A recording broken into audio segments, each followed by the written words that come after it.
خرجنا بفعل بسبب الحكم أرجنتيني، لسبب إنه بيحسب حاجات للأرجنتين ما بيحسبش لمصر، علشان منهم زي ضربة الجزاء بتاعت محمد صلاح، والجون اللي اتلغى كان مستحق.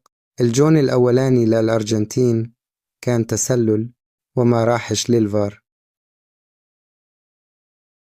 ورئيس الفيفا كمان يشجع الأرجنتين، والسبب إنه كان بيزعل لما يخش فيهم أجوان، عامل كل ده عشان يطلعونا بسبب أبو حنان، واللي ما يتسماش امروا بكده.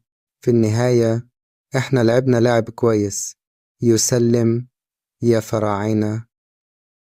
وكلمة واحده بس لازم تتقال: حسبنا الله ونعم الوكيل.